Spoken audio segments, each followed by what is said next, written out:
ইন্নাল হামদুলিল্লাহ ওয়াসসালাতু ওয়াসসালামু আলা রাসূলিল্লাহ আম্মা বা'দ। আমার প্রিয় মুসলিম ভাই ও বোন, তাগুত হাসিনাকে উৎখাতের আন্দোলন নিয়ে দেশ জুড়ে চলছে নানান আলাপ আলোচনা। আন্দোলনের মাস্টার মাইন্ড নিয়েও চলছে নানান বিশ্লেষণ।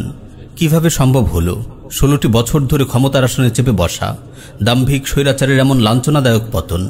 কিভাবে অল্প সময়ে পুরো দেশ জুড়ে সংগঠিত হলো ছাত্র জনতার এই দুর্বার আন্দোলন? মূলত কোন বিষয় সব শ্রেণীর মানুষকে তাগুত হাসিনার বিরুদ্ধে একত্রিত হতে বাধ্য করেছিল?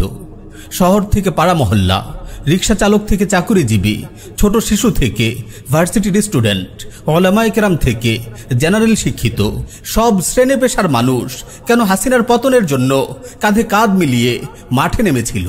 তাগুত হাসিনা সরকারের ইসলাম বিদ্বেষ, ভারতের কাছে দেশকে জিম্মি করে রাখা ও দীর্ঘ সময়ের জুলুম নির্যাতনই ছিল এর উল্লেখযোগ্য কারণ।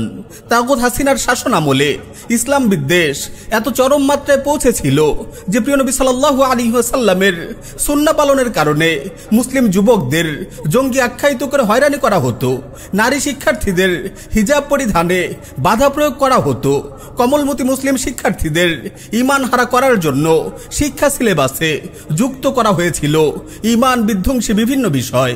ট্রান্সজেন্ডার ও সমকামিতার মতো জঘন্য বিষয়গুলো প্রমোট করে মুসলিমদের পঙ্গু ও বিকৃত স্বভাবে পরিণত করার ষড়যন্ত্র চলছিল।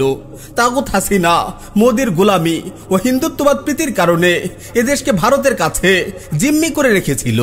এ কারণেই সংখ্যাগরিষ্ঠ মুসলিমরা দিন পালনে পদে পদে বাধার সম্মুখীন হতো, আর সংখ্যালঘু হিন্দুরা পূজার উৎসবে প্রকাশ্যে অস্ত্র হাতে জয় শ্রীরামের স্লোগান দিত।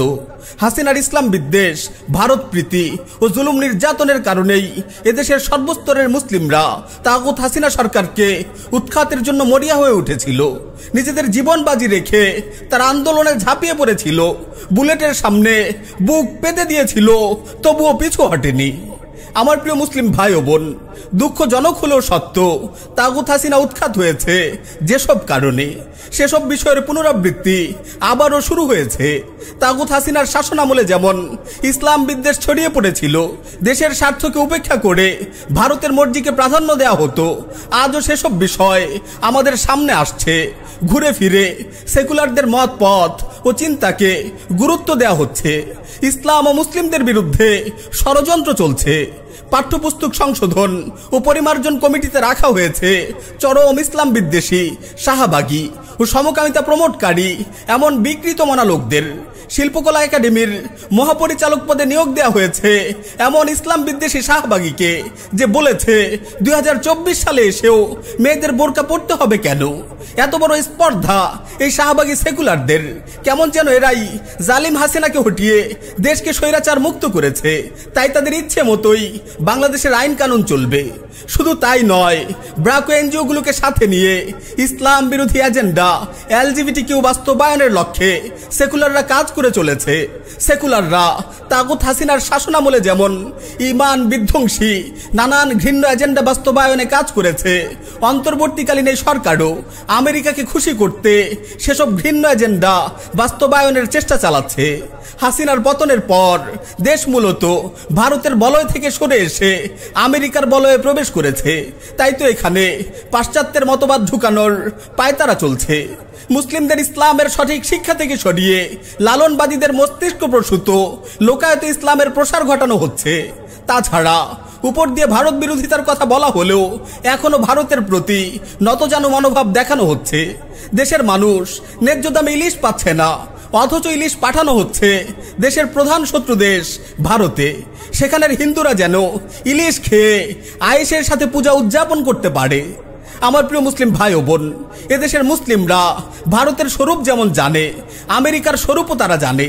তারা ভালো করেই জানে মুসলিমদের প্রধান শত্রু ইসরায়েলের ইহুদিদের সহায়তা করে যাচ্ছে এই আমেরিকাই, যাদের হাত রঞ্জিত হয়েছে লাখো লাখো মুসলিমের রক্তে।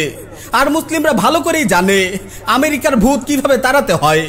আমেরিকা বহু দম্বদাপট দেখিয়ে আফগানিস্তানে এসেছিল, অনেক ঔদ্ধত্য দেখিয়েছিল, পরিশেষে তাদের পরিণতি কি হয়েছিল? লাঞ্ছনাদায়ক পরাজয় বরণ করেই তারা আফগানিস্তান থেকে পালিয়ে গিয়েছিল। সুতরাং আজও যারা আমাদের এই দেশকে আমেরিকার গোলাম রাষ্ট্রে পরিণত করে নিজেদের ক্ষমতাকে পাকাপোক্ত করার স্বপ্ন দেখছে, পাশ্চাত্যের নোংরা কালচার এদেশে বিস্তার করে আমেরিকাকে খুশি করার চেষ্টা চালাচ্ছে, আমরা তাদের সতর্ক করে দিতে চাই, এদেশের মুসলিমরা ভারত কিংবা আমেরিকা কারো গোলামি ও আগ্রাসন মেনে নেবে না। তাগুত হাসিনার পতনের এই আন্দোলন থেকে তোমরা শিক্ষা নাও। ভারতের গোলামি হাসিনাকে ক্ষমতায় টিকিয়ে রাখতে পারেনি।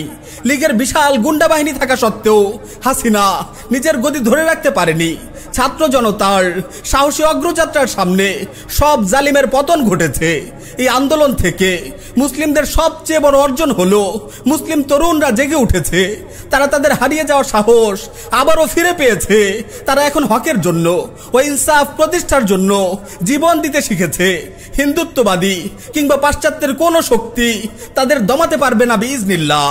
যারা পাশ্চাত্যের ভাবধারা কিংবা লালন ধর্ম প্রতিষ্ঠার স্বপ্ন দেখছে, তাদের আমরা সতর্ক করে দিতে চাই, আমাদের মুসলিম তরুণরা পশ্চিমা চিন্তাধারায় মোহগ্রস্ত কথিত কোনো মাস্টার মাইন্ডের জন্য জীবন দেয়নি।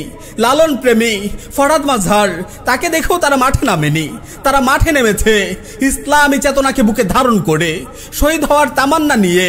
তাগুত হাসিনার শাসনামলের ন্যায় আবারও যদি জুলুম, নির্যাতন ও ইসলাম বিদ্বেষের পুনরাবৃত্তি চলতে থাকে, শহীদের রক্তের সাথে যদি আবারও গাদ্দারি করা হয়, তাহলে মুসলিম তরুণরা শাহাদাতের তামান্না নিয়ে আবারও মাঠে নামবে।